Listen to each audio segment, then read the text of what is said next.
All right, Frank, I have started recording audio. Okay, it is 10:05 a.m. And this meeting of the Arizona Oil and Gas Conservation Commission is called to order. First step is to see if we have a quorum. Frank Thorwald. Dale Spire Robin. Stephen Cooper. We have a quorum. Is there any declared conflicts of interest? Hearing none, let's move on to item 2, Arizona. You know what we don't have in here, Marta, on the list is our minutes from the last meeting. Jay, They're just item number 4, Frank. Oh, okay, I see them down there. Gotcha. Then on to item 2, Arizona production trends. Jim Ballard is going to give us a short presentation on that. Jim, do you want to go proceed? I'm going to make Jim a presenter now.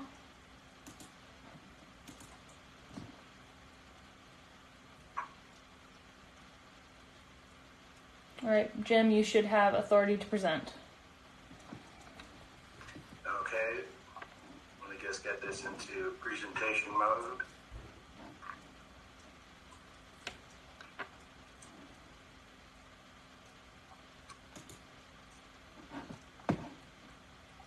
Okay. So has everyone got a fairly good view? Yes. Yes. Well, good morning, everyone. My name is Jim Ballard. I'm a semi-retired petroleum geologist here in the Phoenix area.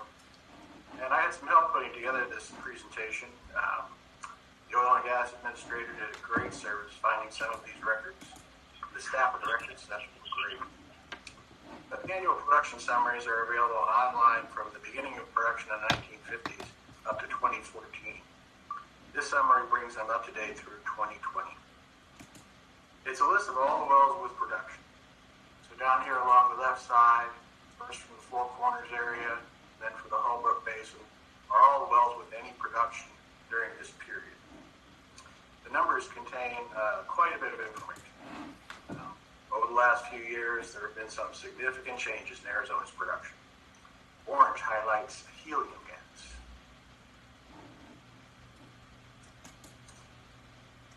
This location map shows geologic structure. If that is unfamiliar, it's a lot like topography. In the Four Corners area, we have the Defiance Mountains uplift here in this area. And then to the left, a broad valley with the Black Mesa. There are 2 areas with oil and gas production today. DBK to the north and the Pinta Dome Trend to the south.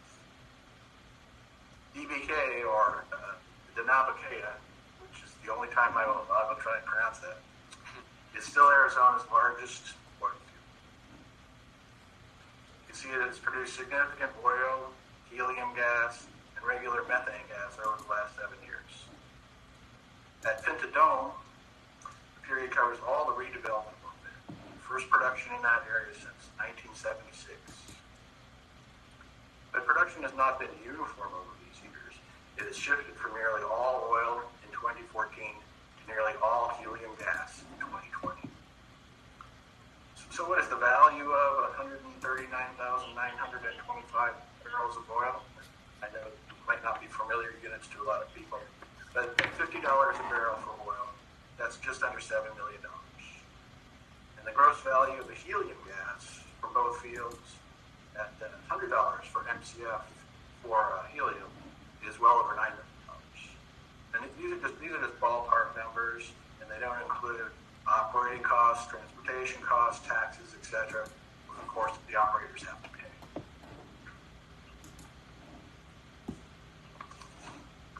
DBK is the only field producing in the Four Corners area of Arizona. 2 remaining small fields are shut in. They're up to the north, Dry Mesa and Black Rock. It's located on a large mountain ridge trending northwest. So I'm sure you can see, sometimes we call this a nose.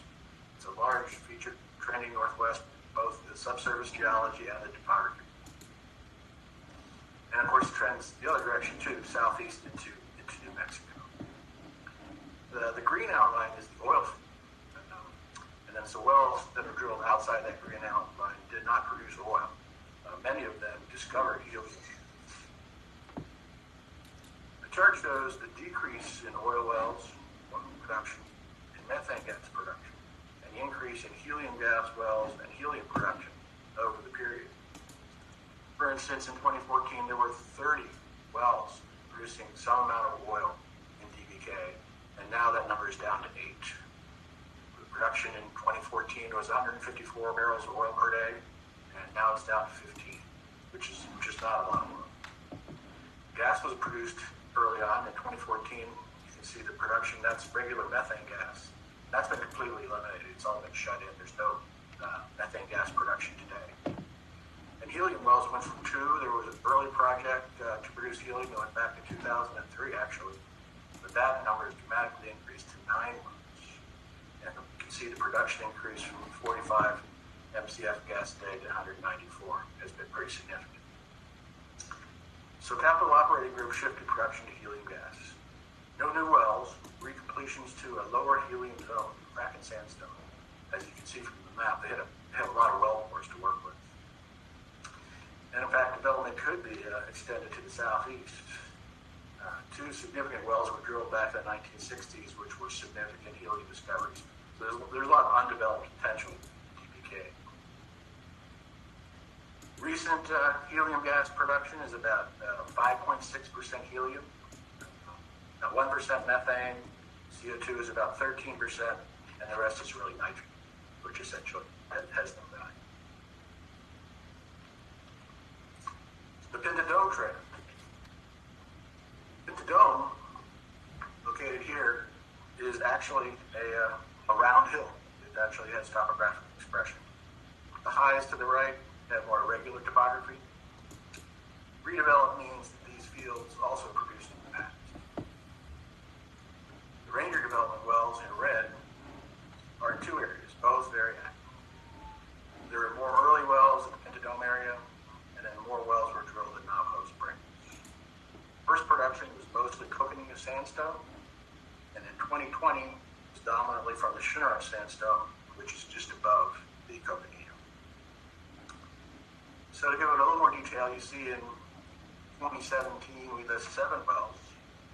6 of those were at Pinta Dome, and that includes the Mustang Dome area that is sometimes referred to. And then there's only 1 well over in Navajo Springs.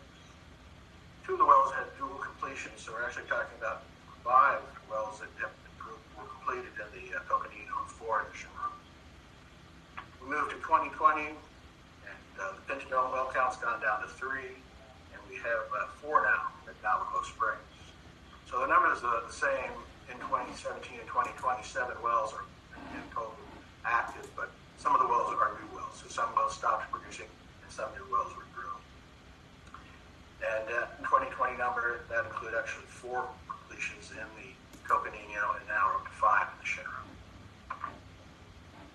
Recall that Pinta Dome and the high southeast produced a lot of helium from 1961 to 1976.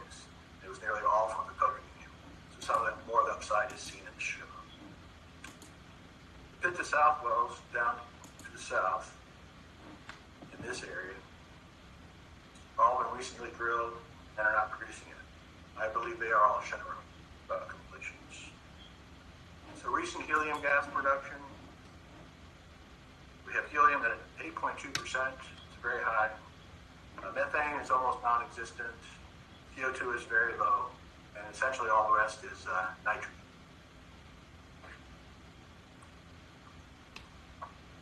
So Arizona's cumulative production.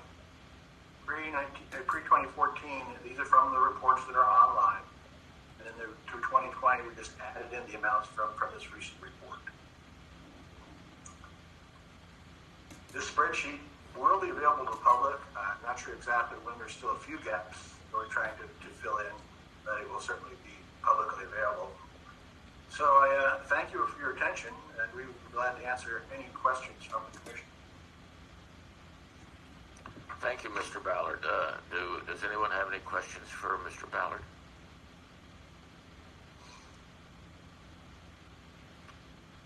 Hearing none, Jim, I want to thank you again for your, Marta, for putting that together. Very helpful. Going on to number 3, we have the Arizona Geologic Service with us today, and they're going to be making a short presentation as well. Who's going to be making the presentation?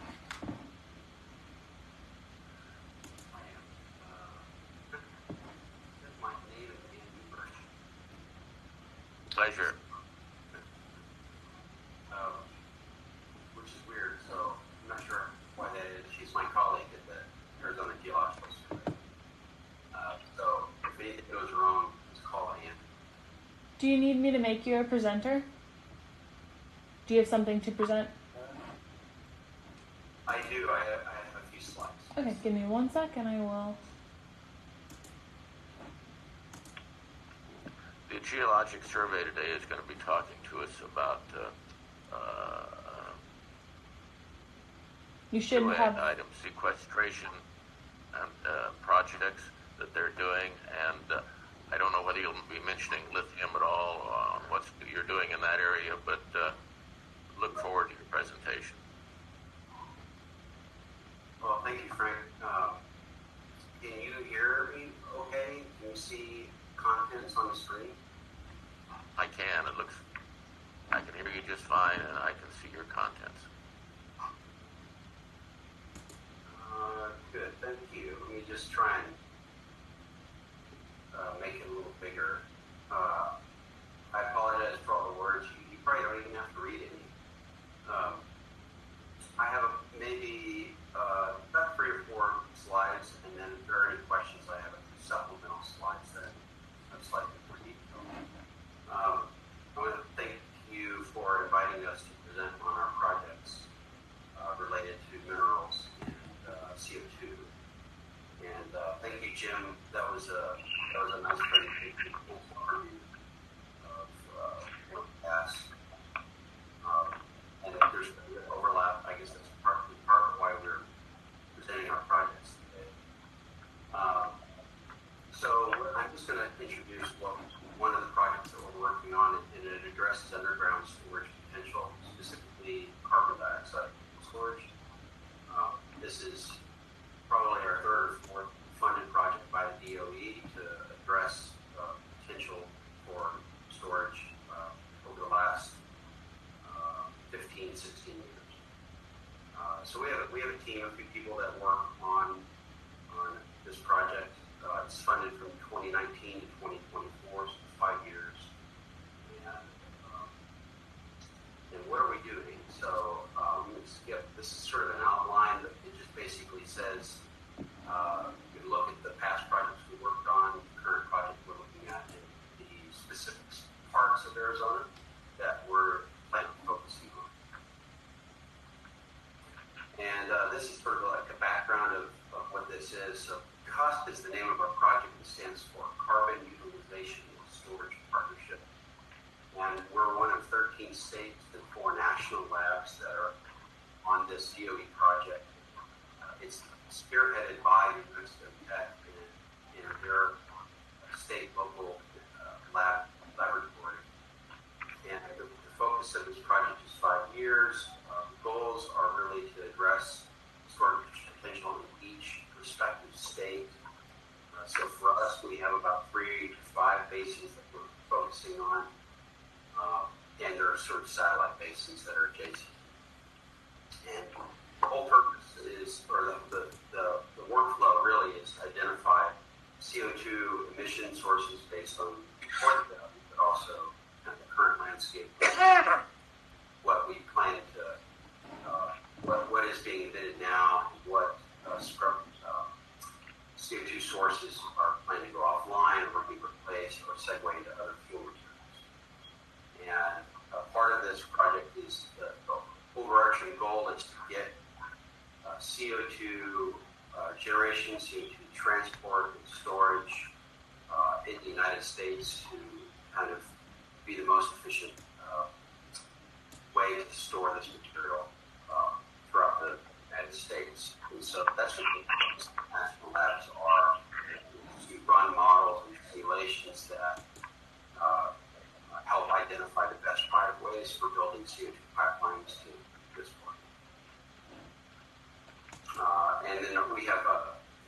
various studies that were focused on different aspects of CO2 research, and those footprints are on that image on the bottom right. They're outlines of open file reports that came with those projects. And so you can see that there's a handful of basins in the southern state, and then the northeastern part of the state address aspects of the Colorado Plateau. Don't even try to read this stuff on the left. It's basically just EPA reporting values for CO2 emissions in the reporting year 2019 in millions of metric tons. The graphic version of that table is on the right.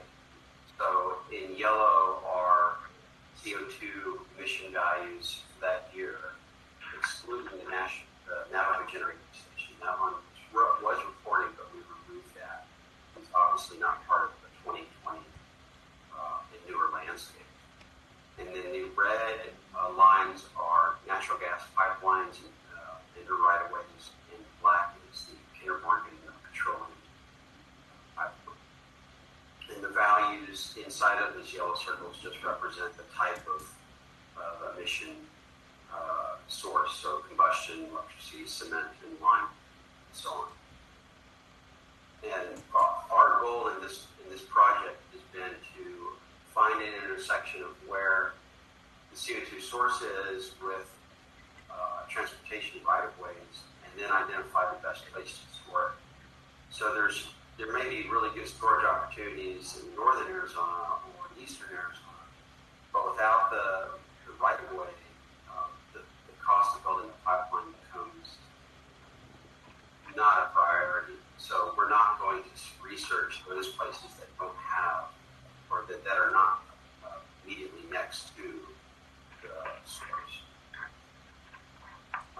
This is a report done by John Spencer in 2011 as part of one of our projects, and this just shows the colored footprints of basins in Arizona on the left that have storage below what CO2 can be stored at. So it's 800 meters depth below the land surface, or about 2,600 feet. And deeper, the supercritical liquid is stable enough to store, and over time it becomes basically a carbonate cement.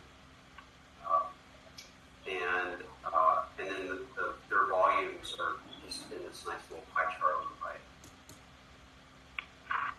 And this is the last big slide that I have, and it really identifies what we're trying to do. Is the purple outlines are Cenozoic basins, or basins that have formed in the last 50 million years.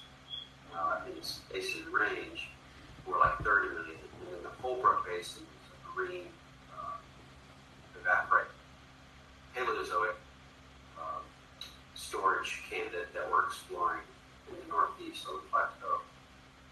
The blue polygons are the basins we studied in 2012 and published on those. And then again, the yellow are CO2 sources. So it doesn't take too long to see that the yellow CO2 sources are adjacent to the purple basins that we're evaluating as part of this project. And that's really kind of the nuts and bolts of this HUSK project, what we call it. And we're right now we're focusing on Parkwahela, Tonopah, Rainbow, Maricopa, and we're revisiting Acacia Basin for storage in the basin range 7. And we're still focusing on the Holbrook Basin. But our expectations are to deliver some reports, and we have a couple of focus projects that we applied for new funding in Parkwahela Valley. So we're going to be focusing on that basin more depth. We've been in discussions with SRP, APS, and TEP with regards to their interest in power generation, transitioning from natural gas to other types of fuels like hydrogen power, and what to do with emissions. So our hope is that, and we feel like we can demonstrate in some places that there is potential to store these liquids. We just have to get outreach out in front, behind the science and research, and then hopefully in a few years, we'll be able to test our hypothesis that yes, we can actually store this stuff in the subsurface. So that's all I have. Thank you. Thank you very much. Would you restate your name for the record? Yes, Brian Goatee. I'm a research geologist at the Geologist. Thank you. Commissioners, do you have any questions?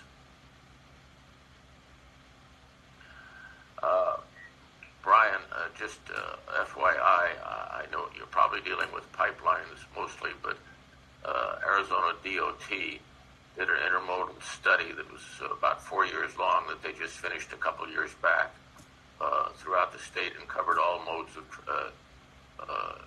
transport in the state. Might be helpful to you. Oh, good. I'll break that down. I have a question. Commissioner Nations, go ahead. Oh. Hey, Brian, I worked on the CO2 sequestration for years with the survey several years ago. You're aware of that, I'm sure. Yes, sir. And I'm wondering, is there anybody in your group now that is looking at reservoir characteristics in these areas that you're looking at? Yes, at the end of our project in 2022, our deliverables consist of essentially having a Lego model, that consists of grids and cubes for each of these basins, and each of those cells will be populated with characteristics of the basin to the best that we can. A lot of these areas don't have any values, so we will use estimates, modeled estimates, proxy estimates from the next basin. Those kinds of values will go into populating characteristics of the basin. And of course, that includes the Choya well, which is what I believe you worked on. Yes. Yeah, does that answer your question? Well, I think so.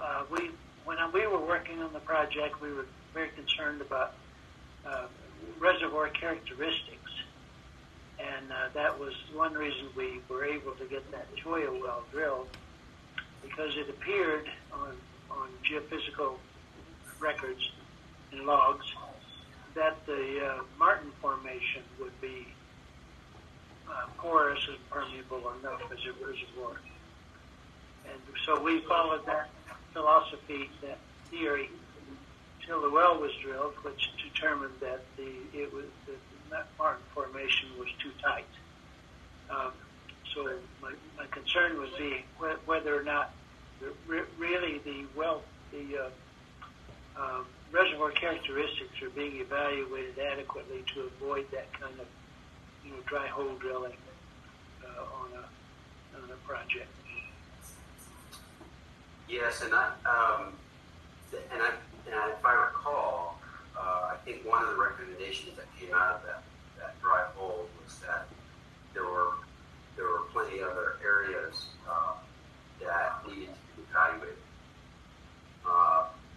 And I'm sure you and others on the call are familiar with these kinds of concepts of testing the deep subsurface. And you have all kinds of variables and range of characteristics that make it difficult to do a one-and-done kind of approach. So we feel like we agree with your assessment of that basin, at least in terms of potential. And when you say characteristics, I think what we hear is that everything about those basins, the structure, the faults, second primary characteristics, things that have happened to the formation since then, all of those things will be evaluated not only for Holbrook, which has already been done in large part due to your efforts, but also to the Cenozoic basins, which have not really been evaluated. And so, there isn't helium in these basins, which is too bad, because it would have been probably riddled with a bunch of deep boreholes that would have been great. But many of these basins just don't have any well data below a couple thousand feet. So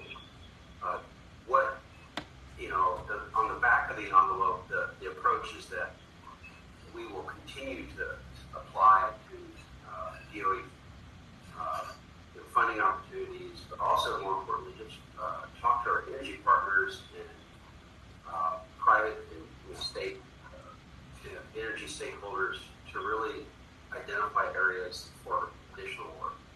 And that's what the Halo Focus Project is for, is to take it to the next level so that we can work with energy partners and identify funding sources to actually put a hole in the ground and accompany it with a lot of seismic.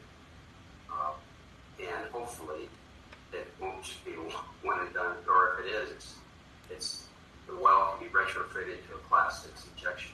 That's the goal.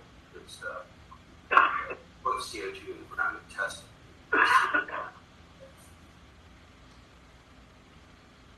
This is Commissioner Thorwald. Are you looking at the state and federal statutes and rules with regard to injection, not only the fields themselves, but the ability to easily do it with the laws we currently have on the books? We've looked at them, but that doesn't mean we understand them. I think, typically with all of these kind of projects, which have been tested in Arizona, and Dale, correct me if I'm wrong, you had to go through EPA solely to get the permits to do that test. Is that correct? I think so, yes. And that's still the case for any kind of exploration of injection of this stuff, is to go through EPA to get all the permits. It's relatively simple to apply for these permits to get them, but it is time involved. So it usually takes at least 2 years just to get a permit to inject. So that said, though, this is fairly new, and we don't have a site that we can definitively say, yes, this is a place to inject. But we would need to work with the Arizona Oil and Gas Conservation Commission and DWR, and of course all the stakeholders for these things to happen. So that's a roundabout way of saying, yes, we've looked at them, but it appears that we, in terms of permitting and regulation, we go through EPA first. I would love to be educated on that moving forward. If you have a vision of what that might look like, that would be helpful to us. I have another question. Go ahead, Dale. Commissioner Nations. Brian, do you have, is part of your project to consider the potential for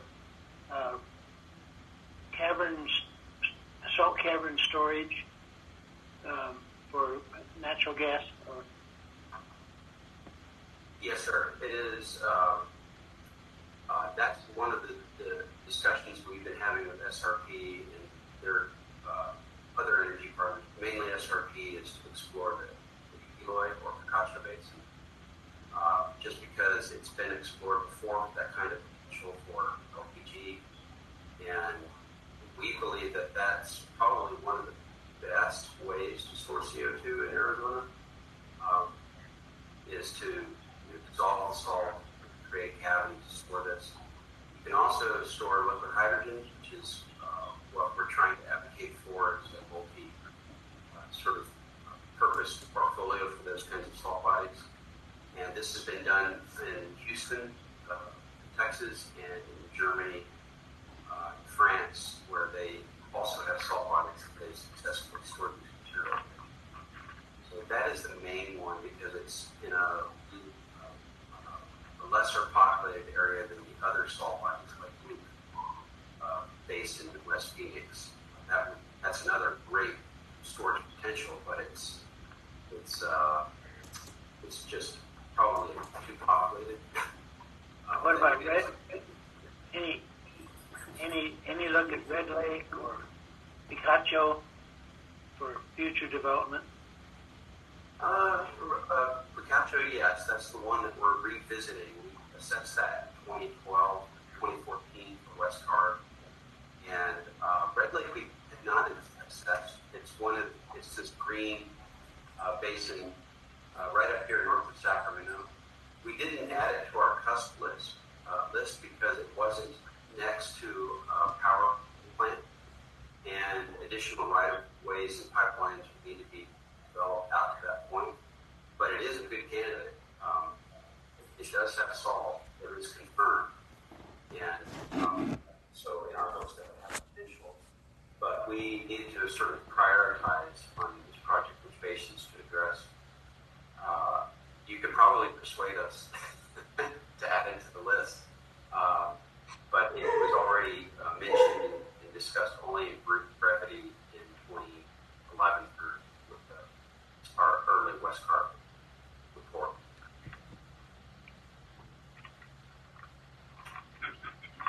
And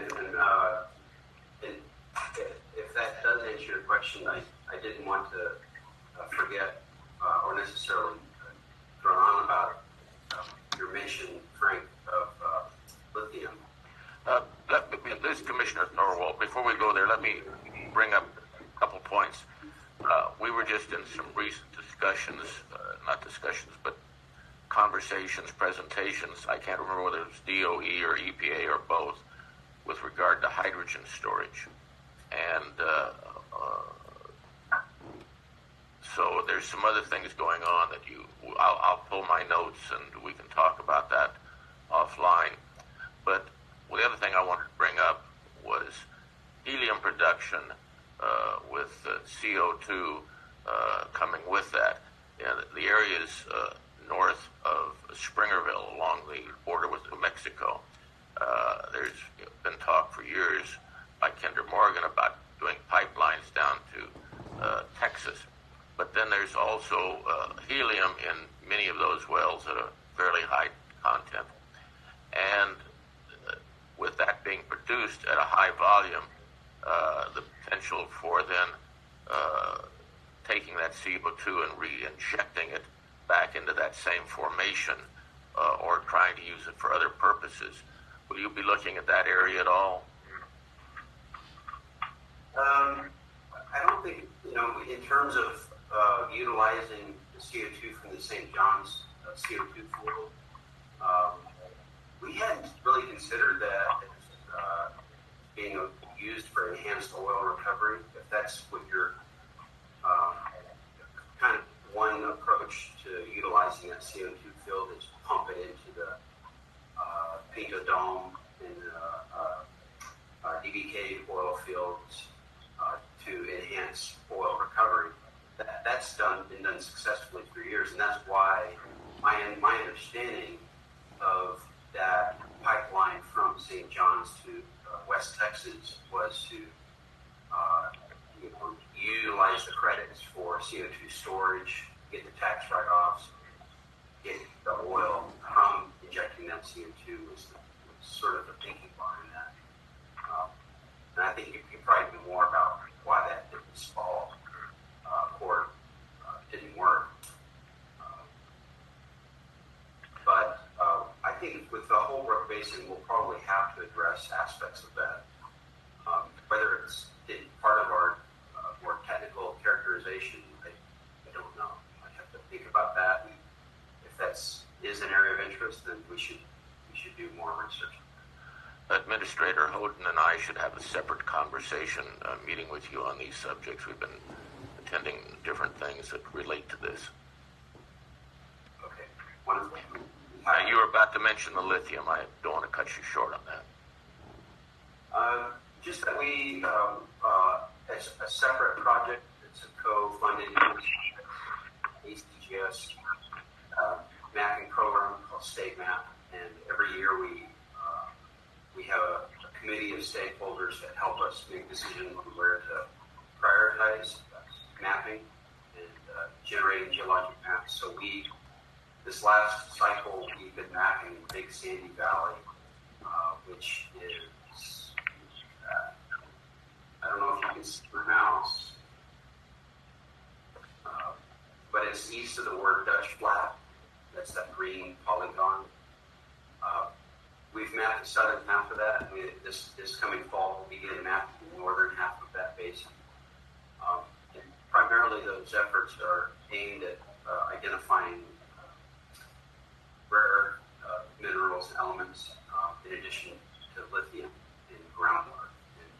which has been identified, has been confirmed, and there are several private companies that have successfully tested and demonstrated the potential there, but it has yet to get to the extraction level. So our mapping is designed to identify where are the faults, where are the structures,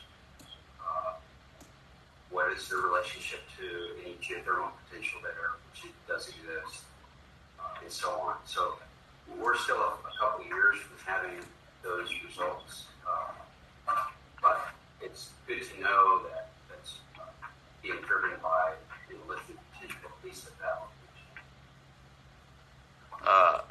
Within some of the helium wells, there's been measurements of lithium in those wells, and that's another subject we should talk about. That's wonderful. That would be great. Commissioners, is there any other additional questions for him on any of these subjects? I got a question. Please identify yourself. Yeah, Bill Fire-Robin. Off the top of your head, do you know the lithium concentrations you're talking about?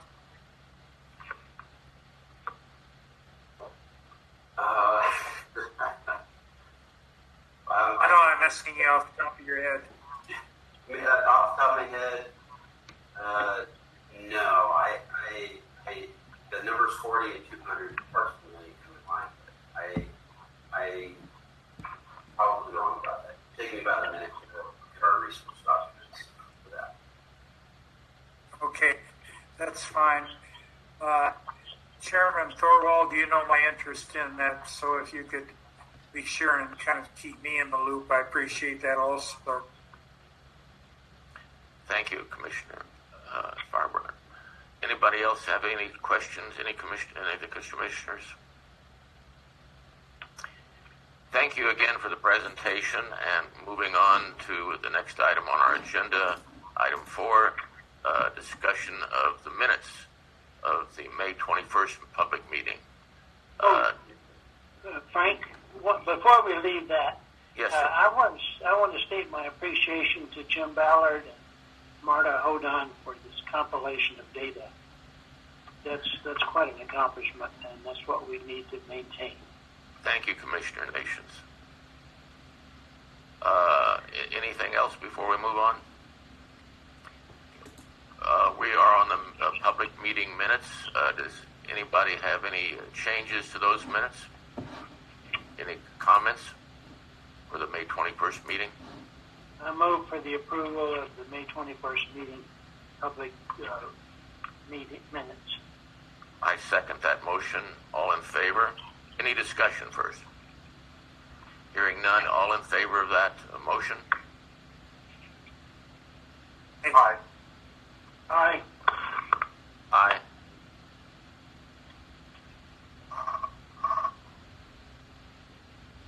Is there anybody opposed to the motion? The motion carries. The minutes are approved.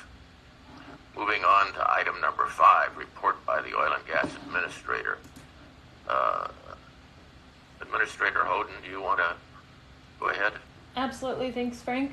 I'll just start out by mentioning that we didn't have any new applications come in since the previous meeting in May, so I have not received anything new, but updates as what has occurred over the last 2 months. In terms of progress on the rare earth exploration, plugging, and abandoning of those 2 wells, the 12-1 and the 28-1, we are still working to get the bids for those wells reviewed. We've received bids for the work back from 2 vendors, and we're in the process of selecting someone. The delays in the process on this are that the bids that were returned both exceed the value of the bond, and so we are currently looking at the action we can take in order to sort that difference out before we proceed. And then moving on to the Pollard helium well, the 36-1, an update on that one. The plugging of that well was completed. Pinta South operating did successfully plug the 36-1 in June. All the necessary paperwork has been submitted to the commission and has been approved. We notified the bond company that the work was successfully completed and told them they're allowed to release the bond for the work completed by Pinta South. Next, for the Myriad Resources Aztec 3-1, a completion update. The completion of that well has been successfully completed, and I'm currently waiting on the completion paperwork to be submitted for that well. No other updates on that one. Then the Desert Mountain Energy 11-1 fee. Drilling update on that one. It did recently reach total depth, and it's currently waiting on completions per the last update I received last week. The Arizona Energy Partners 2-1 MS. They just set surface casing and cemented it into place, and they're expected to begin drilling the intermediate section today or this weekend. They're just waiting on mudloggers to arrive on site to proceed with drilling. Next item on the agenda is the Kinder Morgan mechanical integrity tests. Kinder Morgan recently conducted mechanical integrity tests on 22 of their wells in the St. John's area. 21 of those wells were successfully tested to 500 psi and passed that test. They held it for 30 minutes. One well, the 10-29-31, did experience a loss of pressure over the 30-minute period. Kinder Morgan has filed all the paperwork regarding those tests and notified the commission of the failure. They're in the process of remediation work to identify the problem on the 10-29-31 and make repairs. And then they will submit all documentation of the repaired work upon completion. Next item on the agenda is the website redesign. We're still in process of working with AZOGCC and their IT team in order to get the website redesigned. I did have meetings scheduled for this week, but unfortunately they were again pushed to next week. And so I have another meeting scheduled for Monday to discuss the website redesign with them. One thing to note, this is something Commissioner Thorwald asked me about. When we redesign the website, this will include the ability to have the recordings of the meetings posted online. But that is the holdup for why the recordings are not currently being posted, but they will be included with the new redesign. Then next I have on here agency collaboration regarding water protection. I thought it would be important to note that we've been working with a couple different agencies. First, Department of Water Resources, as well as AZOGCC's water division, in order to collaborate with those agencies to align our rules and requirements specific to things like drilling, completions, plugging, and more. We're just aligning and making sure that all of the rules have similar requirements and that no gaps are being held in terms of water protection between any of our agencies. So we're making sure we're all in alignment, just a regular touch base to improve communication between those agencies. Next would be EPA discussions. Hey, yes. Excuse me a moment. This is Commissioner Thorwald. With regard to that, you were talking about the methods that are being used to drill the holes, the casing, and all the other requirements associated with that, including bonds. Is that my understanding? Yes, that is your understanding. Your understanding is correct. We want to make sure we're in alignment in terms of how water wells are drilled in the state and casing requirements, plugging requirements. Are those requirements similar and up to the same standards that our helium wells are? The particular interest, in the oil and gas regulations, we have the option to convert wells to water wells, and we want to ensure the standards are all in line, so they're are no issues in the event that an operator ever wanted to proceed with that option. And are we still drilling with, this Commissioner Thorwald again? Mm-hmm. Are most of the wells still being drilled with air? To my knowledge, yes. Recent wells, yes. Thank you. Mm-hmm. All right, and then EPA discussions is the next item I have on the list. This is kind of in addition to Commissioner Thorwald had mentioned a little bit about our talks with the EPA.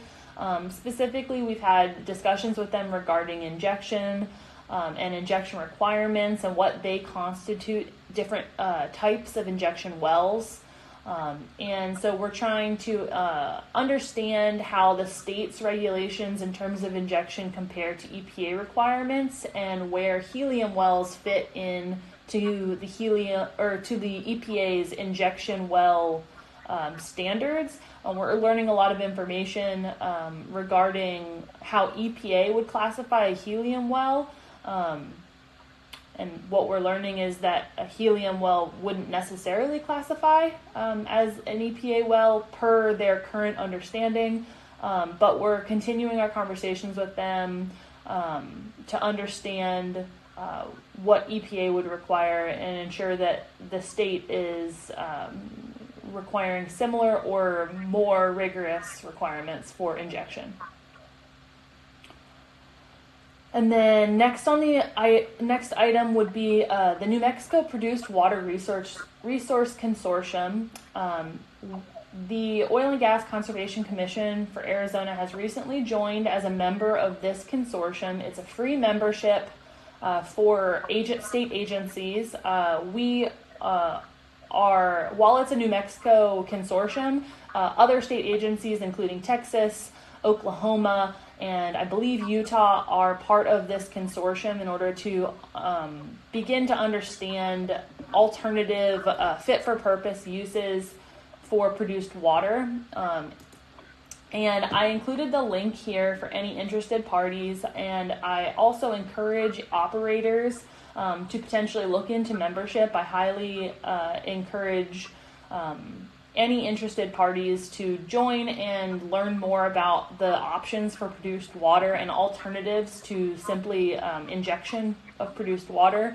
I think that over the next several years, it looks like this research consortium is going to come up with more options for what to do with produced water in the future. And I know that has been a concern and an issue that has been growing in Arizona, and so that is why we felt it was important to join as members of this consortium, and we encourage others to do so as well. The next thing on the agenda would be the fall intern update. So the update as of this week is I have selected a candidate, and DEQ is in the process of getting out an offer letter to that candidate. I don't want to share any information about the specific candidate until an offer has been accepted, but we are excited. This candidate is going to help us work on building out the GIS platform on the website for the new website design, making this product a lot more useful for the public and for operators is our goal. As well as this person's going to help create additional content for the website. As we're redesigning it, we want to find more content, reach out to other organizations, as we've been doing, for example, for this week's meeting, with the help of the Geologic Survey, as well as Jim Ballard's help with some of the production data, get new updated content for the website. So the intern's going to help us pull that together, as well as dig through a lot of the historic data, get it organized so that we can maybe start pulling out some more information for the website from the historic well records. Next would be the web portal. We have no updates on the web portal. That's kind of been the continued theme in terms of funding with COVID. The funding is still being sorted out in terms of a web portal, and we will update you if anything changes on that. In terms of a rules update, I'm still working through rule language. I've been working with GERC in terms of understanding the process about what needs to be submitted. We're working with the governor's office and with DEQ's resources in order to help draft the exception memo in order to get rule language submitted. So that is all in progress right now, making lots of progress on rules and lots to come in terms of rule updates. Additionally, the 5-year rule review is this year, so I have started the process on the 5-year rule review, and that will be due to GERC end of November. So both of those things are working simultaneously, so lots of work on the rules.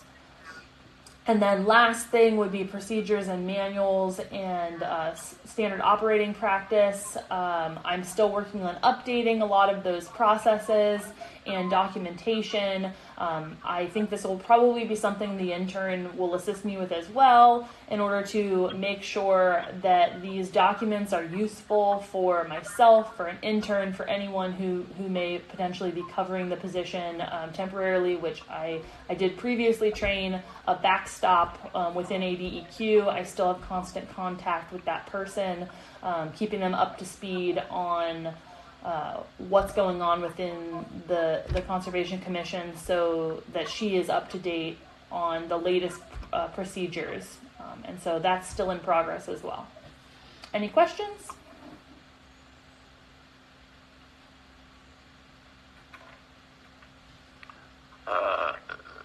Administrator Hoden, this is Commissioner Thorwald. What is the schedule at this point? I know the governor's office has changed a natural resources person, but what's the update on the timing for the presentation to the commissioners and to the governor's office for the changes? I've got several emails out in terms of understanding what's going to be required, so I'll be very candid and say I don't have a specific timeline yet, but I will send the commissioners an update as soon as I know. I would assume progress will be made long before the next commission meeting. You should receive the draft language to review, and the process should be in full swing before the next meeting. Commissioners, any questions for our administrator? Hearing none, let's move on to item 6, report by the chairman. The AZOGCC, I've been having regular discussions. They've been having online meetings, and I've been participating as well as Administrator Hoden. And part of the discussion has been on orphan and abandoned wells and on hydrogen and CO2 storage and what can be alternatives there are for produced water. And those are ongoing. And there's a meeting that's going to be in Colorado Springs next month in August that I'll be going to, and I should have more information from that. Part of the discussions and the reason for also asking the Geologic Survey to present to us today was part of these other discussions. Is there a way to that we can partner with the survey in some ways on some of these projects to combine resources and participate in grants? Is there grants that we can get? And I'm jumping ahead a little bit to the budget in part because these things blend together. So we've been having those discussions, and with EPA, we've been doing similar things as Marta brought up within each of these areas. And so that's been going on regularly. I've been spending, the last month, probably about 20 hours a week in different kinds of discussions. So it's been fairly extensive, and I hope we'll have more detailed information on that as we move ahead with this. With respect to the ONER, we've continued to have ONER communications, the Office of Navajo and Hopi Indian Relocation, and the AG's office, Mr. Scarton, has put together a draft intergovernmental agreement, which we've sent up to them, and that has been distributed. And those discussions are going on with all the parties, not only at O'Neill, but with the Navajo Nation and with their equivalent of O'Neill. No decisions have been made yet, but I've had discussions with the tribe in other areas as well, but we're still waiting there. I've already talked about the budget a little bit and federal grants. We're still looking at those types of things and what we can do. ADEQ, we've been meeting with them regularly and on how the characterization of injection and what rules they have with respect to oil and gas and how we can clarify those, make those things, improve those types of things for both parties. There is legislation that's circulating around the U.S. Congress related to orphaned and abandoned wells. If this passes, it would allow the Arizona to apply for federal funds to locate any orphaned abandoned wells within the state and do whatever we need to do to make that happen. And that's a significant amount of funds. That's potentially as much as $5 million. And then there would be additional funding for the plugging of any of those orphaned and abandoned wells. That has not come to pass yet, but it's still in the process. That is all I have. Is there any questions on that material? Hearing none. Dale, Vice Chairman Nations, do you have anything that you want to report in this area? No, I'm sorry to say I can't create any more disturbance. Oh, darn.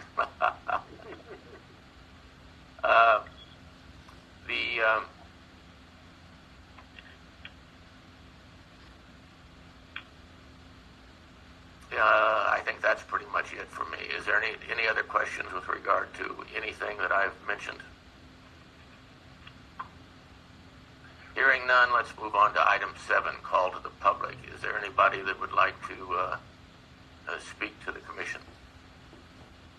Hi, Frank, this is Joe Dixon. I had a quick question about your $5 million. Does that include just locating the wells, or would that also be part of plugging?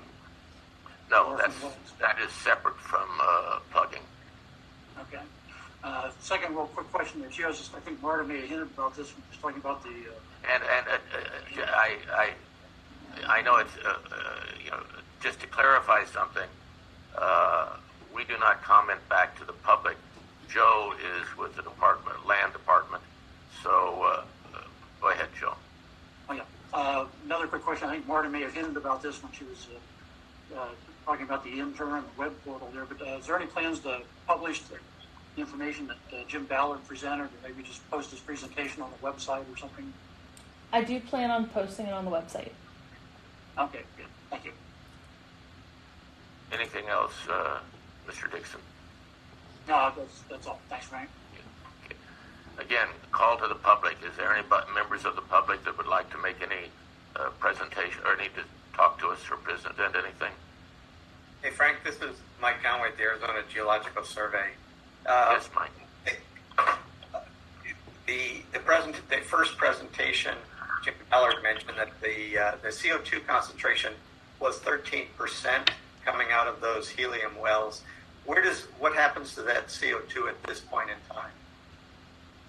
Well, they're not in production at this moment. The CO2 field, okay. There is no helium being produced, but that is something that will be happening in the future, and so we're trying to get ahead of it. Okay, thank you.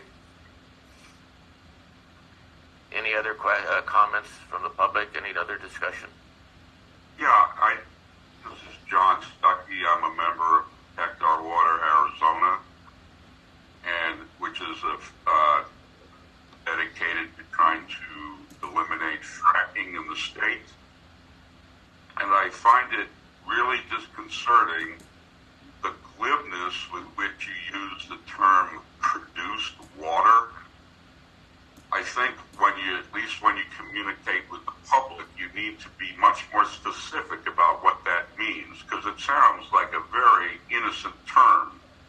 But as you know very well, produced water that at present time is unretrievable to be used for any kind of consumption by humans, animals, agriculture, because it is filled with so many toxic chemicals that it just can't be recovered.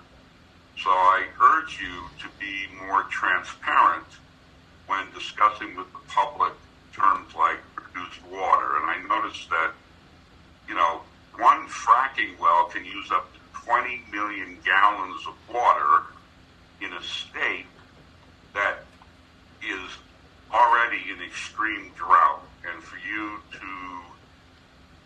not be more forthcoming about all of that is very disturbing. Thank you for your comments. Anybody else?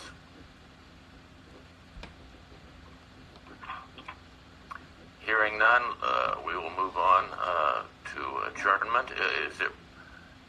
Thank you, everyone, for attending today and your comments. Appreciate it.